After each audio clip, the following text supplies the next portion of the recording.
Bom dia, meus amigos, num lugar tão paradisíaco como este, é o Rio Tietê. Eu lembro de uma passagem na Sagrada Escritura em que Jesus estava de frente ao Mar da Galileia. É chamado de Mar da Galileia também lago, porque ele é, por causa da sua extensão, mas na verdade é um lago de água doce. Ele tem de aproximadamente 21 quilômetros de comprimentos, aproximadamente 13 quilômetros de largura, e a sua profundidade chega a ser 45 metros de profundidade, o lugar mais profundo. Jesus, em Lucas capítulo 5, versículo 1, vai nos dizer que Jesus chega a uma grande multidão com ele. E ele vê ali também chegando pescadores que pescaram a noite toda e não pegou nada. Jesus pede um dos barcos deles emprestado. Jesus, educadamente, para atender aquela demanda de muita gente, Jesus chega até Pedro e diz que o barco era de Simão, ou Shemão, ou Quefas, Pedro, e pede seu barco, dizendo: Pedro, eu quero usar o teu barco. Eu preciso do seu barco. E Jesus sobe naquele barco, uma espécie de plataforma, para poder estar mais audível à multidão. Porque Jesus é maravilhoso, irmão. Ele prega na sinagoga, ele prega no templo, ele prega em barco, prega sobre montes. Jesus, sabe, o lugar não faz a diferença. O que faz a diferença é se houver. Para Jesus é se há coração crendo, se há coração precisando de uma palavra, se há alguém precisando de uma ministração, se há alguém interessado em ouvir a sua palavra, se há alguém que está interessado em ser ministrado, Jesus jamais despedirá vazio. Se há alguém com sede de Deus, com sede da sua palavra, este alguém vai ser impactado com ele e por ele. Jesus jamais seria como hoje nós vemos, na atualidade, pregadores escolhendo números, plateia para pregar e cobrando altíssimo. Jesus sempre esteve a serviço do Pai. A fazer a vontade do Pai era trazer o evangelho genuíno e poderoso e precioso. E glória a Deus por isso. Mas veja o que me chama a atenção, que ele olha para aqueles pescadores frustrados. Frustrado por quê? Porque pescou a noite toda e nada pegou. E já haviam desistido, estavam lavando a rede. Há momentos que quando desistimos ou nos sentimos frustrados, o Senhor aparece-nos para falar conosco. O Senhor aparece para ministrar algo novo sobre a nossa vida. O Senhor aparece para ministrar sobrenatural em nossa vida. Mas veja o que reporta-me, é que Jesus pede o barco emprestado de Pedro ou de Simão. Ele entrou no barco de Simão, mas logo após ele usar o barco, e os discípulos já tinham lavado a rede, porque quem lava a rede, eu já fui pescador nesse rio Tietê, quem lava a rede está dizendo: eu não vou voltar mais pescar. E a vida de pescador, ela é uma vida que é de expectativa, é uma noite após noite, ou dia após dia, pescaria após pescaria. O pescador depende de uma boa pescaria. É o seu ramo de vivência, é o seu ramo, é o seu lucro. E nós vemos pela palavra que aquele dia foi um dia fracassado, ou aquela noite foi a noite fracassada. Eles lavam a rede porque eles vão guardar a rede, e aquele dia não haveria mais pescaria, pensava ele. E no momento que desistimos de muitas coisas em nossa vida, em nosso dia a dia, o Senhor aparece para nos reacender uma chama. O Senhor aparece para dizer: olha, você desistiu, mas eu ainda estou no controle, e sou eu quem ministro, sou eu quem digo quando deve parar e quando deve continuar. Jesus chama eles para viver uma experiência nova. Quem se aproxima de Jesus sempre poderá viver uma experiência nova. Jesus manda eles voltar ao mar. Volte ao lago, volte ao lugar mais profundo, ou seja, onde seria 45 metros de profundidade. Lançai a rede. E Pedro até diz: Senhor, nós pescamos a noite toda, Senhor. Nós pescamos, Senhor, e não pegamos nada. Pedro fala: Senhor, eu quero dizer algo de pescaria, eu entendo. Muitas vezes você pode dizer: olha, eu estou sofrendo, eu não recebo essa palavra, porque eu entendo disso, eu sei que não tem jeito. Você pode argumentar: Senhor, nós pescamos a noite toda. Ou seja, nós não pegamos nada. Muitas vezes na nossa vida é assim. Nós questionamos: Jesus, o Senhor está falando comigo? Eu creio, mas eu quero deixar claro, Jesus, que eu já investi tudo que eu tinha, eu já fiz tudo que eu tinha de fazer e nada adiantou. Mas Jesus tem uma palavra para você, meu amigo, diz: vai ao mar, alto mar, vai no lugar mais profundo, Pedro. A experiência agora vai ser nova, porque eu estou falando, né? E Pedro diz: Senhor, eu pesquei a noite toda, mas tem uma diferença, porque o Senhor está falando, eu vou lançar a rede, eu vou voltar ao mar. Eu vou voltar a pescar, eu vou voltar a fazer aquilo que eu parei de fazer, aquilo que eu desisti.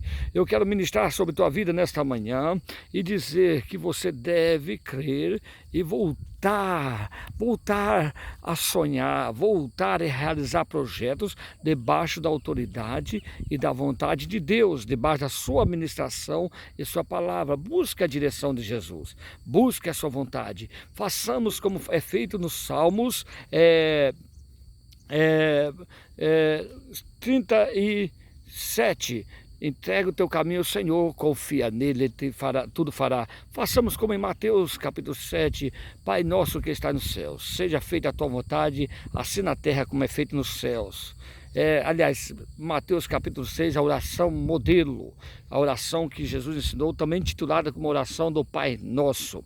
Nesta oportunidade, meus amados, eu estou aqui sem Bíblia, estou aqui devido ao momento. Então, olha, é tão lindo, eu venho trazer essa palavra para você.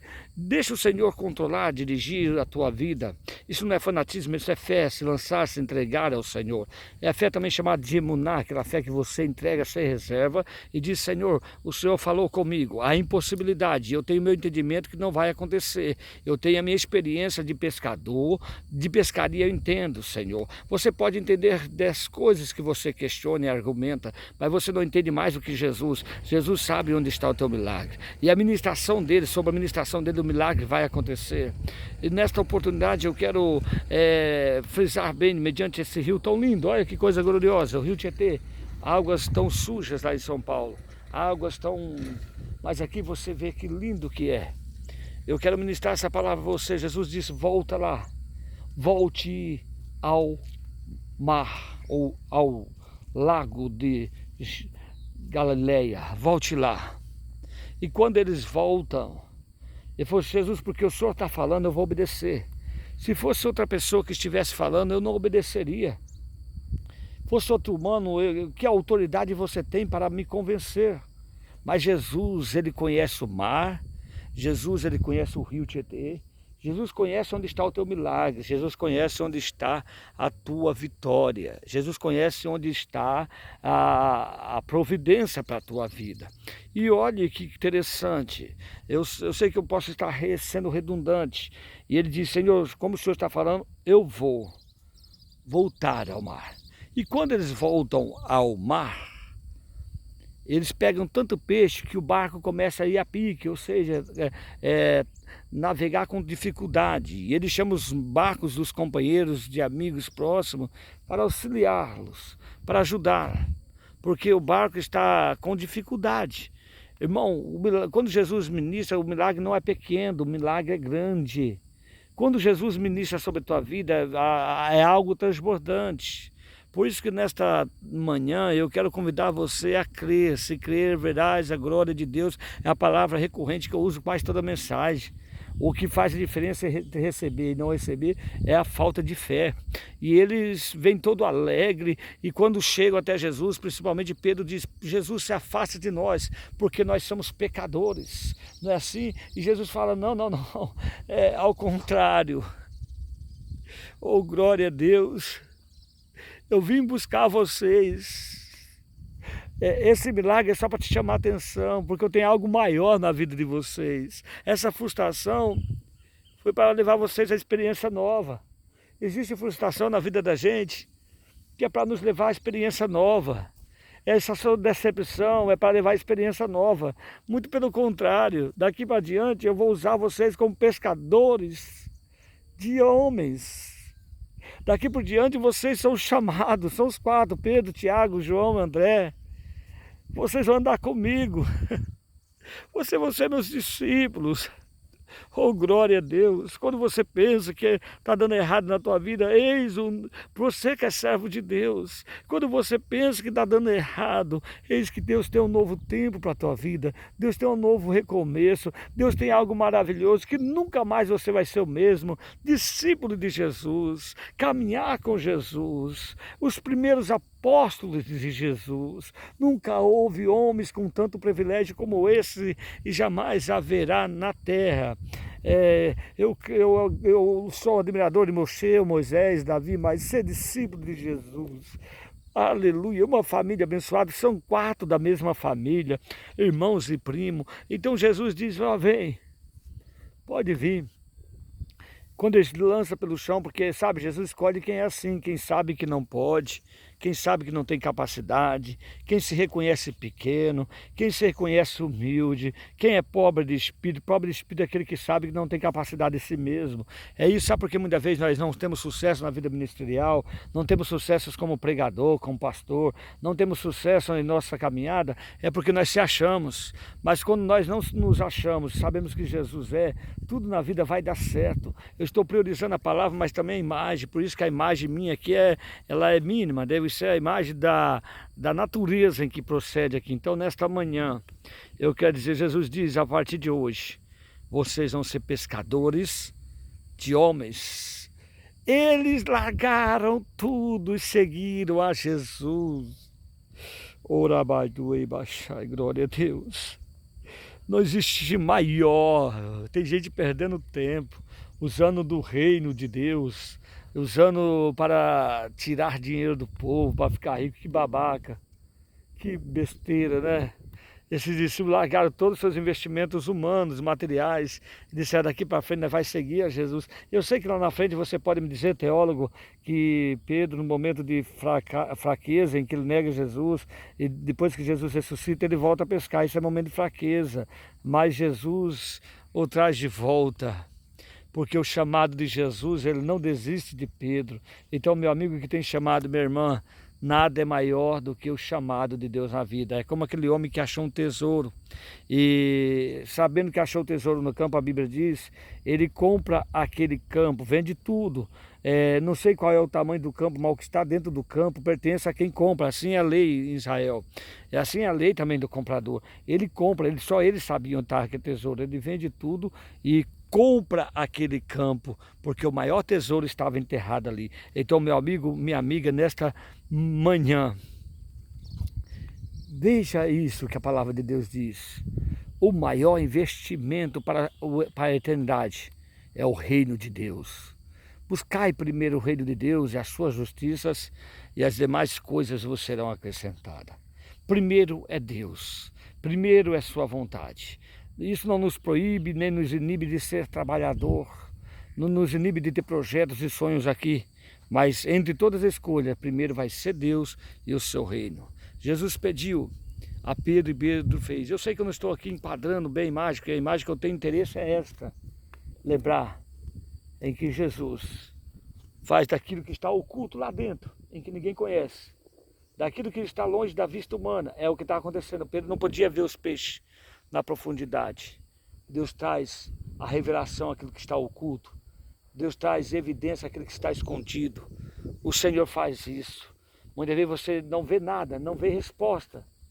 Aqui, ó, tudo escondido. Quantos peixes, para um pescador, a pescaria é o seu ramo, é o seu futuro, é a sua convivência, sobrevivência, é a sua providência, é tudo. Olha aqui, nós não vemos nada, mas Jesus sabe os segredos escondidos debaixo desta água.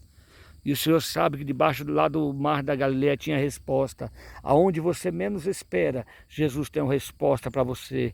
Deus te abençoe, não desista, que o Senhor te chama, o Senhor te escolhe. E saiba, porém, que no momento que você achar que está tudo perdido, o Senhor vai te surpreender. Não desista jamais, o Senhor é contigo, Deus te abençoe.